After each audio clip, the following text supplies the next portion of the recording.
nagbabago yung technology from time to time. Kaya pag hindi ka sumabay ngayon, magkakaroon ka ng problema. Magte-take over na ang technology sa pamumuhay natin. Anything na hindi mo na kontrolado, mawawala sa'yo. Exhibit ng Filipino-made technologies, layong makatulong sa hanap buhay at pagnenegosyo ng mga Pinoy. Malaking bagay ang dulot ng taunang Consumer Electronics Show na naglalayong lumago ang kanilang negosyo sa larangan ng teknolohiya. Nakikita ko na IT ang mga magiging multi-millionaire or billionaire in the future.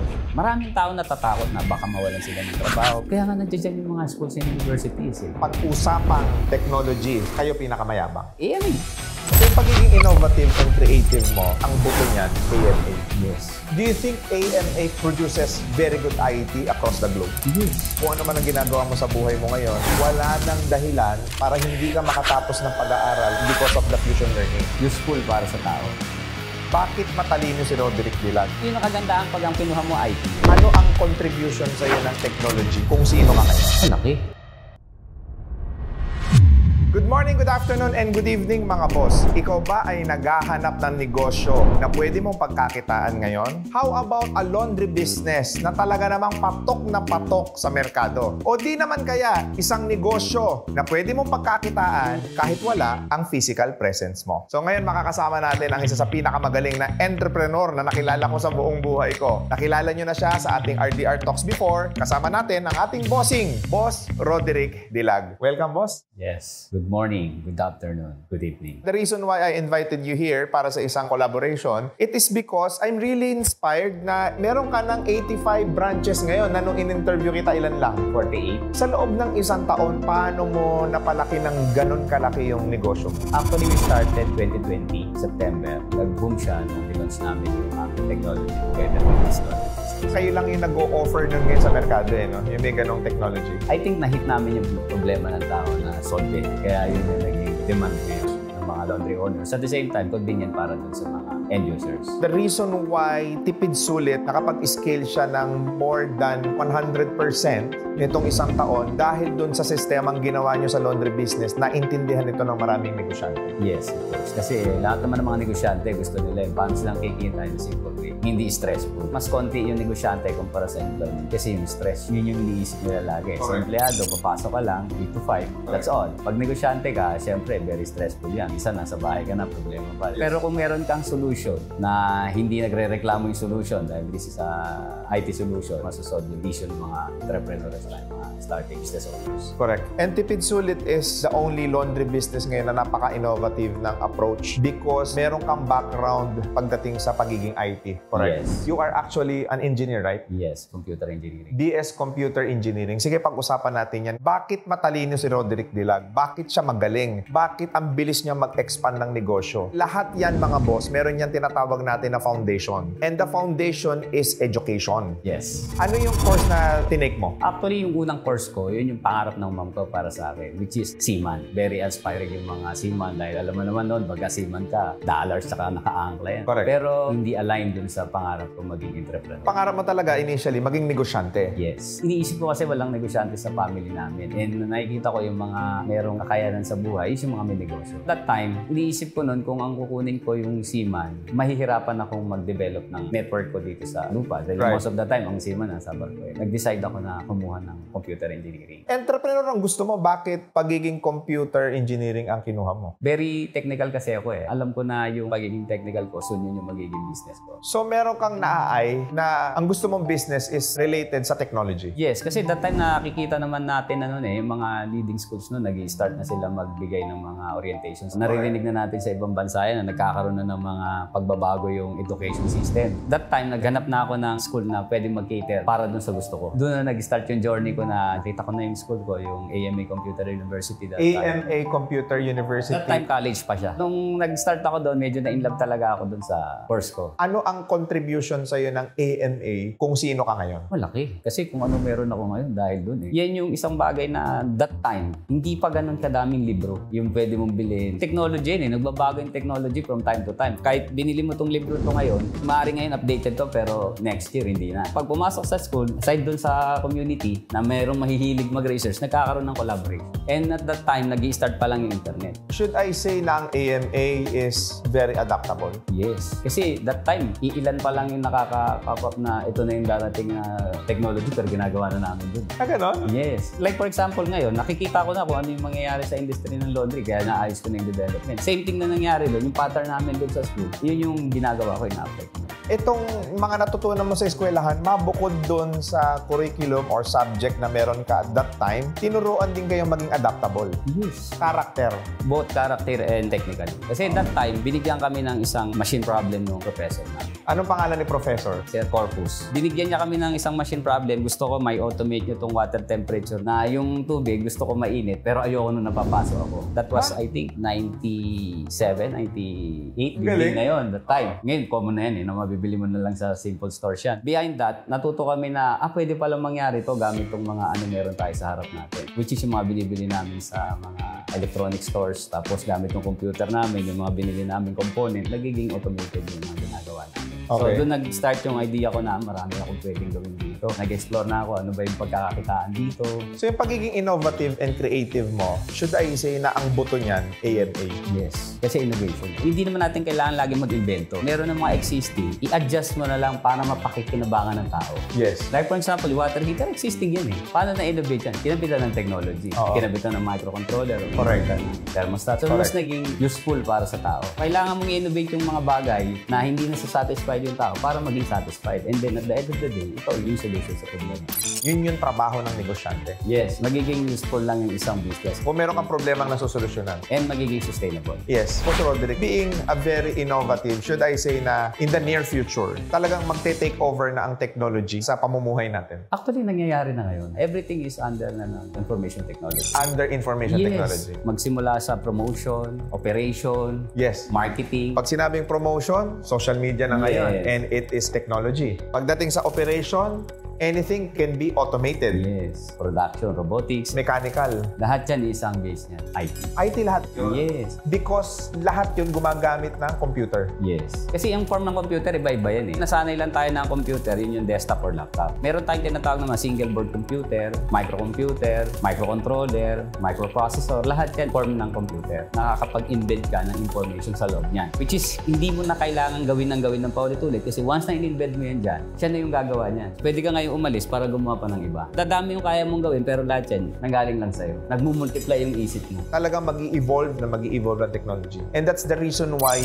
napaka-relevant ngayon if a student would take up an IT course or nasa ganyang related na mga courses. Kasi being that kind of student, pumipitas ka ng something in the future. Kaya napakaganda ng isang pagiging IT. Nakikita ko na ang talagang mga magiging multi-millionaire or billionaire in the future. Actually, nangyayari na ngayon. Pag tinignan mo sino yung mga mayayaman tao. Jeff Bezos, Yes. Mark Zuckerberg, Yes, Facebook. and the number one is Elon Musk. Yes, even Bill Gates. Kasi kung titignan mo nga yung trend ng buhay natin, nag-start tayo agricultural. Ang business nun, pagka-asyendero ka, ikaw yung isa sa mga milyonaryo at that time. Then pumasok tong industrialization, nandyan na yung mga fabrication. But right now, nag-change na. Nandito na ngayon yung pinaka-mayayaman tao, which is involved sa IT. Lahat ng business sila, kung titignan nyo yung mga high rankings na na yan, naglalaro lang yung real estate and IT. Pero ang IT na yung iba ko. Alam mo, pagkakausap kita, para ako namumuhay sa 20 years from now. Yeah. Nakikita ko yung nabivisualize mo, Boss Roderick. No? Ako bihira talaga akong ahanga sa isang negosyante. Pero ikaw, nakita ko kasi sa'yo, visionary ka eh. Hindi pa nagagawa, pero nagagawa mo. Because ang foundation mo is being an IT. Yes. Dapat maintindihan ng mga tao ngayon. Kapag mag-aaral ka, siyempre nakaset yan sa future mo. Saan ka ba talaga papunta? Ano yung plan A mo, plan B mo, and so. Halimbawa, karamihan sa atin ngayon, nangangarap magpunta sa ibang bansa. Yes. Pag pupunta ka sa ibang bansa, hindi po pwedeng yung skill mo skill na hindi kailangan ng bansang pupuntahan mo. Definitely, IT is one of the best demand dun sa lugar na pupuntahan mo dahil nangyayari yan eh. And then, halimbawa naman gusto mong bumalik sa Pilipinas. Yun naman ang ginagawa ng mga karamihan nag-OFW. Diba? Magtatrabaho sila doon and then pagka meron na silang inang funding, babalik sila sa Pilipinas. Correct. Ano business mo rito? Malalaos ba yung IT? Hindi. Kasi dire-diretso yun eh. Pagbalik mo rito sa Pilipinas, dala-dala mo yung trabaho mo doon, negosyo mo dito, magagamit mo. So, kung hindi ka mag-a-align ng tamang course o tamang mang degree. Soon, may expired yung anong kaya mo. Right. And not to be biased, do you think AMA College produces very good IT across the globe? Marami akong classmate na foreigner. Marami kami sa batch na sila yung mga top performer sa ibang bansa. Tapos at the same time, yung AMA that time, it's a benchmark. Nag-dive yung mga ibang school na, meron na ganito ngayon. Kailangan ganito din tayo. Maraming mga university na mas malaki, mas sikat, mas kilala kaysa sa AMA. Pero pag usapang technology, kayo pinakamayabang. Yes, at that time, marami rin naman tayong binigyan ng mga advice tungkol doon sa technology na professional na sila, Microtech. So, yan yung company tinayo ko nung pagka-graduate ko. Nagtayo ka ng company pagka-graduate mo? Pero yung company ko, ako lang yung empleyado. Kasi yung nakagandahan pag ang kinuha mo IT, pwede mong gawing business eh. Right now, marami nang gumagawang business na ganyan, di ba? Bibili sila lang laptop nila, tapos meron silang mga katransaksyon gagawin nila. Employed ako sa company ko, and then nag-put up ako ng small business na IT solution. Nagkaroon na ngayon ako ng mga client. Estudyante pa lang, negosyante ka na. Yes. Tapos nung time na kaya ko nang bumayad ng mga programmers din, doon na nag-start yung business proper. Nag-hire na ako ng team na yun yung nagde-develop according to my plan. Tricycle driver, naging jeepney driver. Pero dahil AMA graduate ka, sinamantala mo yung nalalaman mo at mga oportunidad na naibigay sa'yo na ginawa mo talagang negosyo. Yes. Nakita ko kasi kung ano yung problema eh. Lahat manual. Sabi ko, pwede natin padalain to. So yun yung natutunan ko, gagawin ko. Yung simple lang yung para sa degree namin. Hindi ganun kalalim yun. Pero sa taong tinulungan mo para ibigay yung technology na yun, it's a big stressful sa kanila yun. Pinalitan mo ng isang automated solution na, ito na yung gagawin mo. Huwag mo nang gawin ng paulit-ulit. How about this? What is your take about AI? Actually, nangyayari na. Napapalitan na dahan-dahan. Maraming tao natatakot na baka mawalan sila ng trabaho pag nangyari yung automation. Kaya nga nandiyan yung mga schools and universities eh. AMA, tapos ka na ng ibang course, hindi yun yung kinuha mo. Try mo. Malalaman mo na, ganito lang pala to. Simple lang pala. And they're actually offering right now yung fusion learning. Working student ka, small business owner ka, OFW ka, o kung ano man ang ginagawa mo sa buhay mo ngayon, wala nang dahilan para hindi ka makatapos ng pag-aaral because of the fusion learning. Yes. Tsaka yung mga online. Modular na lahat. Imagine mo, bibigyan ka ng mga modules. Research mo yan. Maraming tao matatalino yung nag-share ng solution. Adapt mo ngayon yan. Napakasimple na ngayon ng mga dating imposible. Correct. Sa mga viewers natin na nanonood ngayon, I would strongly recommend Tipid Sulit. Not because maganda yung laundry business, but because the owner is very innovative, futuristic, and very adaptable. We are living in a world wherein fast-changing talaga ngayon. Kaya pag hindi ka sumabay ngayon, magkakaroon ka ng problema. Maraming mga business yung hindi nag-innovate. Maganda yung takbo ng business nila from the start. Pero nung nagkaroon na ng pagbabago yung competitor nila, correct, hindi sila nag-adapt, doon nag-start yung problem. Kasi anything na hindi mo na kontrolado, mawawala sa'yo. Aralin mo anong control yung pwede mong ilagay sa negosyo mo para sigurado ka na ano man yung gusto mong direction, madadrive mo. Doon lumalabas yung AI. Lahat ng information na gusto mo, ilalagay mo doon sa chip, and then yung chip, yun yung magtatrabaho, parang ikaw. Ginagawa ba ng Tipid Sulit yan? Yes, definitely. Lagi kami nag-iisip na ano ba yung nagiging problema, susolve ba natin isa-isa to o gagawa tayo ng isang sistema na yan, susolve sa lahat. Ano na yung nagawa nyo na wala sa ibang laundry business? So yung control na ginawa namin based on our idea doon sa business na tinayo namin. Which is meron na kami mga ginawang controls. Manually namin ginagawa yun nung una. Then eventually, pinrogram namin yan. Ginamitan namin ng mga single board computer. Yung washing machine? Yes. So inaral namin yung design nila, in-inject namin itong ginawa namin single board computer para yung idea na gusto namin doon sa business mag-match mo sa operation. Correct. Yung taong mag-cater ng operation, tayo at sa gusto niya, gagawin ng machine yung binili namin. Which is yung i-report ano yung nangyari ngayong maghapon. Nakukuha nila yung inventory detail. Paano siya nagre-report? Through email. Pwede niya na ngayong gawing reference yun, magkano yung pera doon sa staff o doon sa cashier nila. That is the reason why Tipid Sulit ang pangalan kasi napababa nyo yung cost kasi bawas yung manpower. Yes. And very efficient yung report niya. Sinasabi yan ng machine, ito yung mga errors ko, ito yung kinita ko, ito yung difference between last income sa Pag nasira yung single board computer ng washing machine, ano ang resolution mo? Pwede mo siyang kontrolin through Wi-Fi gamit yung mobile phone mo. And then kapag nag-down yung server, yung phone mo, meron kaming backup na card na pwede mong itap directly dun sa machine. Can it be a global business? Yes, kasi right now nakikipag-collaborate kami sa Vietnam, Indonesia, at saka Thailand. Yeah. So meron sila mga existing technology na ginawa, and then meron din kaming ginawa. Pinag-meet up kaming mga distributor dito sa isang convention, and then nagkakaroon na ng collaboration. Ano ang gusto mo pang mangyari 3 years, 4 years, 5 years from now? Na-reach namin yung target namin 500 branch nationwide. Hoping na marami pa tayong matulungang mga entrepreneur, especially yung mga OFWs at saka yung mga business owners. Right. Paano sila magda-divert from existing mano-mano business into automated. And that is the reason why I strongly recommend Tipid Sulit. May sistema, tama ang pricing, pasok sa market, tama ang branding. It's a existing working model na ang mga branches ninyo kumikita. Yes. On an average, magkano kinikita ng Tipid Sulit? From 30 to 70. And technically, 80 to 90% passive siya kasi konti lang yung taong ilalagay mo. Saka yung scalability. Siyempre, pangarap natin paano lalago. Dahil doon sa automation na binibuild natin, limitless hanggang ilan kaya mo. Is there any branch na lumalagpas ng 100,000 monthly? Yes, eh. Nang magkano yan? 250, mga ganun. The reason why I'm asking you that, I wanted to invite my followers, my viewers, na mag-franchise ng Tipid Sulit. Actually, hindi lang franchise yung ino-offer namin sa mga partners. We're also considering those dealers. To-turnover namin sa kanila, to-train namin sila. Hindi sila na yung co-franchise. Technically, ikaw ang may-ari ng Tipid Sulit, pwede ka magpa-franchise ng Tipid Sulit sa area. Yes. Meron lang kami minimum number of units, tapos showroom plus yung training ng mga technical. Siyempre, kailangan namin endorse sa kanila paano yung technology and then at the same time yung operation. Napaka-innovative mo. What if mag-franchise ako, tapos hindi kumita? Ano ang resolution nyo doon? Tinitake over namin. Siyempre, meron na kami assessment. Ano yung mga ginawa mo na, and then bibigay mo na namin yung solutions. Kaya yung mga franchisee na hindi masyado nagiging successful, pina-buyout ko. Very confident ako na something wrong. Ayaw mong sumunod kaya nagkakaroon ka ng problema. You know what I really like about you? Ikaw mismo, believer ka ng sarili mong negosyo. Hindi ka papayag na may malulugit magsasara. Ikaw mismo ang kukuha niya. Yes. Do you believe that money is trust? Yes. Na mamagnify lang yan ng pera kung sino tayo. Dapat maintindihan natin na the moment na nagkakapera tayo, na-highlight yung bad attitude natin. Kung meron kang teacher or professor na pasasalamatan mo sa AMA, sino sila? Pinaka talagang tumatak sa isip ko noon nung nasa engineering ako, si Miss Aberin. Sa kanya ako natuto na mahirap ang math kapag hindi mo naintindihan sa umpisa. Pero once na naintindihan mo yan, mas mag-i-enjoy ka. So, si Miss Aberin ang may pinakamalaking impact sa'yo. Yes. Doon ako nagkaroon ng commitment talaga na mag-aral eh. What if nandito siya ngayon, ano ang gusto mong sabihin sa kanya? Nagpapasalamat ako sa kanya kasi kung hindi ako nag-focus dun sa mga way kung paano siya nagsalita, baka wala ako.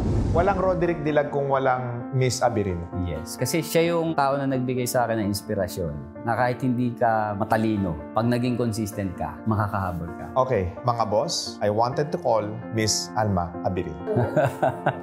Ma'am. Ma'am, take a seat. Ay, thank you very much, ma'am. Hello. Nice to meet you again, ma'am. Akala ko, ma'am, hindi na tayo. Ano? Kamusta? Mabuti naman, ma'am. Thank you very Successful much. ka nga, ha? Yes, ma'am. Sa Bigatin. tulong mo, ma'am. Kumusta na, ma'am? Still teaching. You were my student ng freshman ka. Sa integral calculus, tsaka differential calculus. Sabi ko nun, pag nakalusot ako kay Ma'am Aberin, tutuloy ako. Pero pag hindi, mag-shift na lang ako.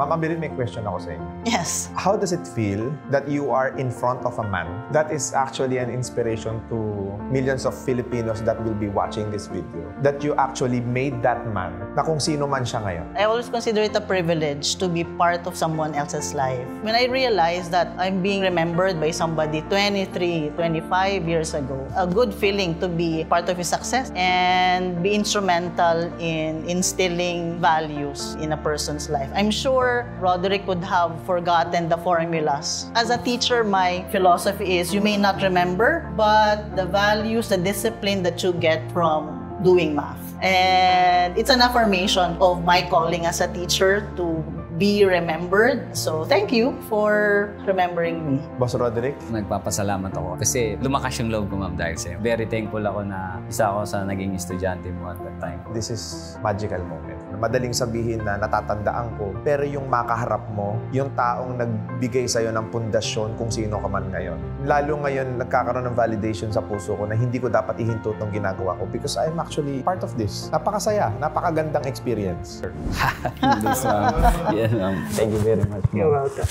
A pleasure to be part of your life schooling. Mga boss, do click that notification bell para lagi kayong updated sa mga future videos ni Boss RDR. Kung gusto ninyong makikollaborate at magkaroon ng ganitong klase ng content, kindly message us. And of course, do not forget to follow us on Facebook, YouTube, Instagram, and TikTok para lagi kayong updated kay Boss RDR. At syempre, meron na rin tayong Spotify para makapakinig kayo ng nakaka-inspire, nakaka-motivate at marami kayong matututunan ng mga story. Maraming salamat mga boss. God bless sa inyo lahat.